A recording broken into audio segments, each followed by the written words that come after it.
محمد علی جناح کے نام سے کون ناواقف ہوگا؟ آپ کو قائد اعظم یعنی ملک کا عظیم رہبر اور بابائے قوم بھی کہا جاتا ہے۔ آپ کی قیادت میں مسلمانوں نے برطانیہ سے آزادی حاصل کی، یوں پاکستان کا قیام عمل میں آیا۔ پوری پاکستانی قوم آپ کی احسان مند ہے کہ آپ کی رہنمائی میں ہمیں غلامی سے نجات ملی اور ہمیں ایک آزاد ملک نصیب ہوا۔ آپ پاکستان کے پہلے گورنر جنرل بنے۔ قائد اعظم محمد علی جناح 25 دسمبر 1876 کو کراچی کے ایک گھر وزیر مینشن میں پیدا ہوئے۔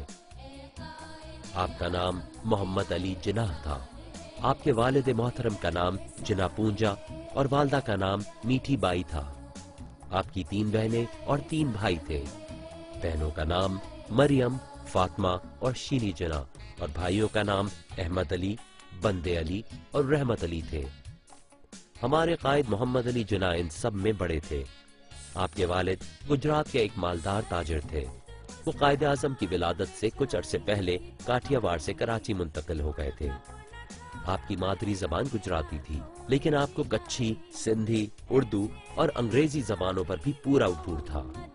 قائد اعظم بچپن ہی سے بہترین کی تلاش میں رہتے اور اس دوران آپ نے کئی اسکول تبدیل کیے۔ آپ نے 16 سال کی عمر میں میٹرک جامعہ بمبئی سے پاس کیا۔ بانی پاکستان قائد اعظم محمد علی جناح میٹرک کرنے سے پہلے کھیل کو پڑھائی پر زیادہ ترجیح دیتے تھے، مگر جب انہوں نے محسوس کیا کہ وہ بغیر پڑھائی کے کوئی قابل ذکر کام سر انجام نہیں دے پائیں گے، تب سے وہ اپنی پڑھائی میں زیادہ محنت کرنے لگے۔ میٹرک کے بعد والد محترم کے کہنے پر اسی سال آپ ایک برطانوی کمپنی میں ملازم ہو گئے اور تربیت کے لیے لندن منتقل ہو گئے۔ برطانیہ منتقلی سے پہلے والدہ محترمہ کے اصرار پر آپ کی شادی ایمی بائی سے کر دی گئی، لیکن شادی کے کچھ ہی عرصے بعد وہ بیماری سے انتقال فرما گئی۔ لندن میں کچھ عرصے ملازمت کرنے کے بعد آپ کو مزید تعلیم کا شوق ہوا۔ آپ نے تربیتی نوکری کو خیر بات کہا اور قانون کی تعلیم حاصل کرنے کے لیے لنکنز لاء کالج میں داخلہ لے لیا۔ قیام لندن کے دوران ہی آپ کو اپنی والدہ کی وفات کی خبر ملی، جس نے آپ کو بہت غمگین کیا۔ آپ کو اپنی والدہ سے بہت پیار تھا۔ ان کی والدہ کی اس پیشن گوئی پر کہ تم بہت بڑا کام کرو گے، سچ ثابت کرنے کے لیے آپ نے بہت محنت کی۔ 1895 میں وہاں سے بار ایٹ لاء کی ڈگری حاصل کی۔ آپ 19 سال کی عمر میں کم سن ترین ہندوستانی بار ایٹ لاء تھے۔ 1896 میں محمد علی جناح نے ہندوستان کی سیاست میں حصہ لینا شروع کیا۔ آپ شروع میں ایک آزاد اور خود مختار ہندوستان کے حامی تھے۔ آپ کی نظر میں انگریزوں سے آزادی حاصل کرنے کے لیے بہترین راستہ قانونی اور آئینی ہتھیاروں کا راستہ تھا۔ انہی دنوں میں آل انڈیا مسلم لیگ ایک اہم جماعت بن کر ابھری تو آپ نے مسلمانوں کی اس نمائندہ جماعت میں شمولیت اختیار کر لی۔ سن 1901 میں جب آپ کے مالی حالات کچھ بہتر ہوئے تو آپ نے اپنے والد اور بہن بھائیوں کو بمبئی اپنے پاس بلا لیا، مگر کچھ عرصے بعد آپ کے والد بھی آپ کا ساتھ چھوڑ گئے۔ بیوی، ماں اور ان کے بعد باپ کا یوں بچھڑ جانا آپ کے لیے بہت صدمے کا باعث بنا۔ 6 بہن بھائیوں میں فاطمہ سب سے چھوٹی تھی۔ ان کی عمر 9-10 سال تھی۔ وہ رو رو کر نڈھال ہو جاتی۔ چونکہ محمد علی جناح گھرانے کے بڑے تھے، لہٰذا انہوں نے چھوٹے بہن بھائیوں کے سر پر ہاتھ رکھا اور ان کا سہارا بنے۔ انہوں نے فاطمہ کو اچھے اسکول میں داخلہ کرایا اور ہر طرح سے ان سب کا خیال رکھا۔ یہی بہن فاطمہ تحریک پاکستان میں قائد اعظم کے شانہ بشانہ کام کرتی رہی اور اپنی ان خدمات کی بدولت پاکستان بننے کے بعد مادر ملت کا خطاب پایا۔ اپریل سن 1918 کو آپ کی شادی رتن بائی سے ہوئی، جنہوں نے شادی سے قبل اسلام قبول کر لیا، جن سے ان کی ایک بیٹی دینا 14 اگست 1919 میں لندن میں پیدا ہوئی۔ قائد اعظم محمد علی جناح نے مسلمانوں اور ہندوؤں کو قریب لانے کی انتھک کوشش کی اور آپ ہی کی کوششوں سے سن 1916 میں معاہدہ لکھنؤ طے پایا۔ بعد میں مسلم لیڈروں کے اختلاف پر آپ دوبارہ برطانیہ منتقل ہو گئے، لیکن کچھ عرصے بعد بہت سے مسلمان رہنماؤں اور خصوصاً علامہ اقبال کی کوششوں کی وجہ سے آپ واپس وطن تشریف لائے اور مسلمانوں کی جماعت کی سن 1934 میں قیادت سنبھالی۔ جناح سن 1940 کی قرارداد کی روشنی میں مسلمانوں کے لیے ایک علیحدہ مملکت کے حصول کے لیے مصروف ہو گئے۔ سن 1946 کے انتخابات میں مسلمانوں نے بیشتر نشستوں پر کامیابی حاصل کی۔ مگر اقتدار میں ان کو کچھ حصہ نہ ملا۔ مسلم لیگ اور کانگریس کے اتحاد کی تمام تر کوششوں میں ناکامی پر آخرکار برطانیہ کو پاکستان اور ہندوستان کی آزادی کو تسلیم کرنا پڑا، اور یوں محمد علی جناح 14 اگست سن 1947 کو پاکستان بنانے میں کامیاب ہو گئے۔ ہمیں جو دکھ دیا گیا ہے اس کا مثال تاریخ میں نہیں ملتا، مگر ہمیں پاکستان کو قائم رکھنے کے لیے ابھی اور قربانی کرنا ہوگی۔ مسلمان مصیبت میں گھبرایا نہیں کرتا۔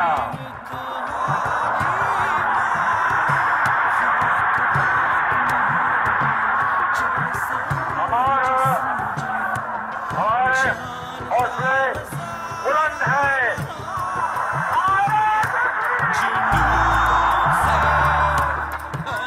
اگر طرح تمام ملت ہمت اور صبر کے ساتھ کام کرتی رہی تو ہماری یہ مصیبتیں انشاءاللہ بہت جلد ختم ہو جائے گی۔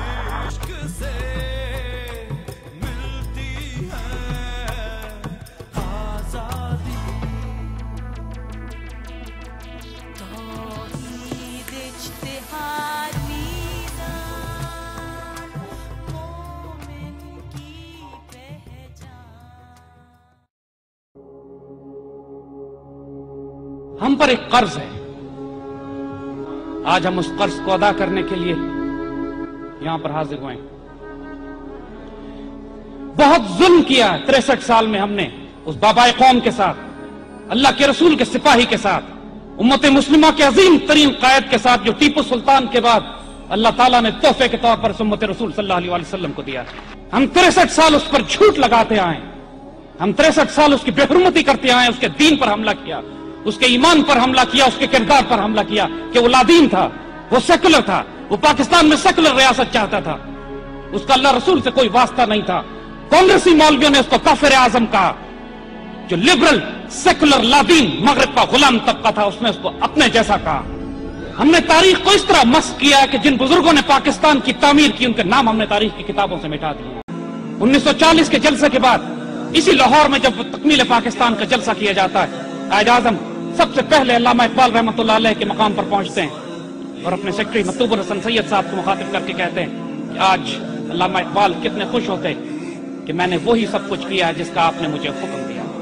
آج استغفر اللہ العظیم ہمارے حکمران جن کے نہ ہاتھ پاک ہیں، دل و نگاہ پاک ہے، پلیت ناپاک حرام میں پلے ہوئے لوگ، یہ کیا جانے غیرت کیا ہوتی ہے کہ جب پاکستان بنا بھی نہیں ہے لیکن مسئلہ فلسطین کھڑا ہوتا ہے، انگریزوں کو مخاطب کر کے انگریزوں کو جلال میں فرماتے ہیں کہ اگر مسئلہ فلسطین پر مسلمانوں کی عزت کا سودا کیا گیا تو پوری مسلمان دنیا میں ماگ لگا دیں گے۔ اس وقت اپنا ملک نہیں ہے لیکن پوری مسلمان دنیا کے لیے جذبہ، تڑپ، جنون، عشق اپنے قلب میں وجود میں رکھتے ہیں۔ اس قائد اعظم پہ تہمت لگائی جاتی ہے نعوذ باللہ کہ سیکولر تھے، لادین ریاست بنانا چاہتے ہیں۔ آسمان کیوں نہیں پھٹتا، زمین ان کو کیوں نہیں ہڑپ کرتی؟ ان بدبختوں کو جو اتنا بڑا بہتان اس فقیر پر لگا۔ ایک روشن خیال مغرب کا غلام طبقہ، دوسرے وہ ملا جو قائد اعظم کو کافر کہتے رہے، امت کو کنفیوز کر کے رکھ دیا، امت کو پریشان کر دیا اس جھوٹ اور بہتان میں۔ اب وقت آ گیا کہ ان دونوں خرافات اور جھوٹ کو آنے والے وقتوں کے لیے دفن کر دیا جائے۔ قائد اعظم نے اس پاکستان کو اس لیے بنایا تھا کہ یہاں خلافت راشدہ کا نظام ہوگا انشاءاللہ۔ قائد اعظم نے اس پاکستان کو اس لیے بنایا تھا کہ یہاں پر قرآن و سنت کا نظام نافذ کیا جائے گا۔ قائد اعظم نے یہ پاکستان اس لیے بنایا تھا کہ اس کو مرکز بنایا جائے گا کہ ایک ہوں گے مسلم یہاں سے حرم کی پاسبانی کے لیے، نیل کے ساحل سے لے کر تابخا کے کاشغر تک۔ قائد اعظم کے چند الفاظ تو میں چاہتا ہوں کہ آپ کو میں سنا دوں۔ یہ ویسے تو پورا آپ کو مل جائے گا اس کتابچوں کے اندر۔ ٹی بی کے جب مریض تھے اور آخری دن تھے زندگی کے، لاہور سے، میں میڈیکل کالج میں پڑھتا تھا، ہمارے پرنسپل ہوتے تھے الہی بخش صاحب انہیں بھی بلایا گیا تھا علاج کے لیے، اور جو ٹی بی کے امراض کے اسپیشلسٹ تھے پروفیسر ریاض علی شاہ، انہوں نے پھر ایک اپنے انٹرویو کے اندر بتایا کہ اس وقت کے حالات کیا تھے۔ حالت یہ تھی اتنے کمزور کہ ذرا دو چار جملے بولتے تھے تو سانس پھٹ جاتا تھا، تو ہم نے پابندی لگا رکھی تھی کہ آپ گفتگو نہ کریں۔ ہم پاس ہی بیٹھے تھے، کوئی نئی دوا ہم نے شروع کی تھی تو ہم اس کے اثرات دیکھ رہے تھے، لیکن ہم نے محسوس کیا کہ قائد اعظم بار بار جیسے ان کی زبان پر کچھ آنا چاہتا ہے پھر وہ چپ ہو جاتے کیونکہ ہم نے روکا ہوا ہے۔ تو ہم نے کہا یہ اندرونی کشمکش تو زیادہ خراب کرے گی، تو ہم نے کہا قائد اعظم فرمائیے کیا فرمانا چاہتے۔ اب یہ جو فرمایا ہے وہ سن لیجئے۔ تم جانتے ہو جب مجھے یہ احساس ہوتا ہے کہ پاکستان بن چکا ہے تو میری روح کو کس قدر اطمینان ہوتا ہے۔ یہ مشکل کام تھا اور میں اکیلا اسے کبھی نہیں کر سکتا تھا۔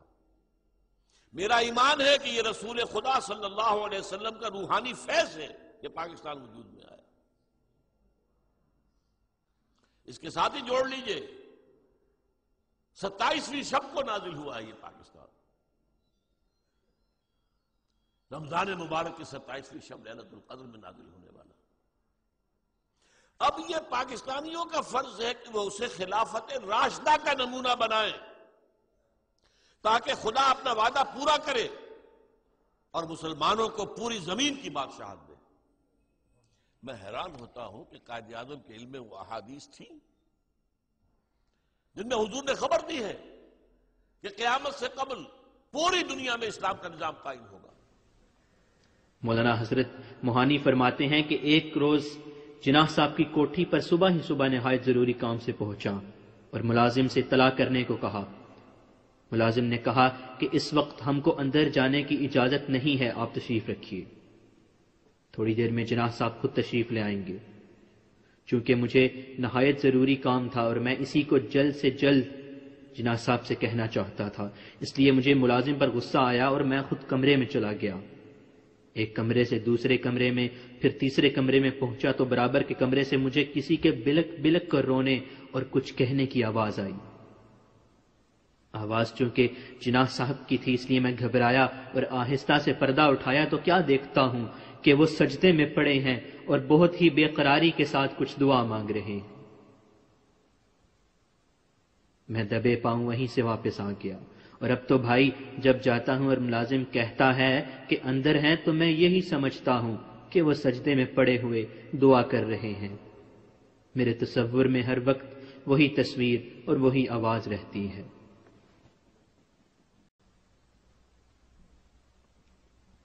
آپ نے 1947 میں کراچی بار کے ایک اجتماع میں بالفاظ ذیل کہا، ایک مسلمان کی حیثیت سے میرے دل میں رسول اکرم کی جن کا شمار دنیا کے عظیم ترین مدبروں میں ہوتا ہے بہت عزت تھی۔ ایک دن اتفاقاً میں لنکنز ان گیا اور میں نے اس کے دروازے پر پیغمبر اسلام کا اسم مبارک کندہ دیکھا۔ میں نے لنکن انز میں داخلہ لے لیا کیونکہ اس کے دروازے پر آن حضرت صلی اللہ علیہ وسلم کا نام مبارک دنیا کے عظیم قانون سازوں میں سر فہرست تھا۔ مولانا ظفر علی خان کی موجودگی میں ایک تعلیم یافتہ نوجوان نے کہا کہ پاکستان کا اقتصادی نظام کیا ہوگا؟ قائد اعظم نے مولانا ظفر علی خان کی طرف مخاطب ہو کر اس سوال کا جواب انہیں آپ دیں۔ مولانا ظفر علی خان کا بیان ہے کہ میرا دماغ کیپٹلزم، کمیونزم اور سوشلزم وغیرہ کے گرد گھومنے لگا اور میں نے انتخاب کرنے میں اتنی دیر کی کہ قائد اعظم نے ایک سگریٹ ختم کر کے دوسرا سلگایا اور پہلے کش کا دھواں اڑا کر مجھ سے مخاطب ہوئے اور فرمایا، آپ ان کو اس بارے میں قرآنی ہدایات کیوں نہیں بتاتے؟ Why you do not give them the Quranic guidance about this? مولانا ظفر علی خان کہتے ہیں کہ میں قائد اعظم کے اس جملے سے حیران رہ گیا اور دل ہی دل میں اپنا سر پیٹ لیا کہ ساری عمر تو میں اسلام کا مطالعہ کرتا رہا مگر جو بات مجھے بھی اس وقت نہ سوجھی وہ ایک مرد قلندر کی زبان سے نکل رہی ہے۔ اگست 1941 میں حیدرآباد دکن میں طلباء نے سوال کیا کہ مذہب اور مذہبی حکومت کے لوازمات کیا ہیں، تو آپ نے ارشاد فرمایا، اسلامی حکومت کا یہ امتیاز پیش نظر رہنا چاہیے کہ اس میں اطاعت اور وفا کشی کا مرجع خدا کی ذات ہے، جس کے لیے تعمیل کا مرکز قرآن مجید کے احکام اور اصول ہیں۔ اسلام میں اصلاً نہ کسی بادشاہ کی اطاعت ہے، نہ کسی پارلیمان کی، نہ کسی اور شخص یا ادارہ کی۔ قرآن کریم کے احکام ہی سیاست و معاشرت میں ہماری آزادی و پابندی کے حدود متعین کرتے ہیں۔ اسلامی حکومت دوسرے الفاظ میں قرآنی اصول اور احکام کی حکمرانی ہے۔ غالباً اقبال نے آپ ہی کے لیے ارشاد فرمایا، یقین محکم عمل پہم محبت فاتح عالم، یقین محکم عمل پہم محبت فاتح عالم، جہاد زندگانی میں یہی ہیں مردوں کی شمشیریں۔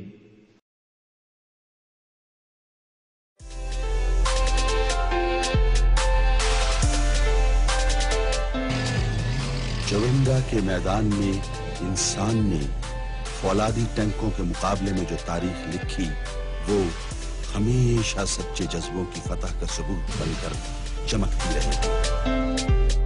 Death toll in the December war between India and Pakistan may never be known, but almost daily people are finding sites where mass executions took place in what was then East Pakistan and now is Bangladesh.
ایاک نعبد و ایاک نستعین، اللہ تیری عبادت کرتے ہیں اور تیرے سے مدد مانگتے ہیں۔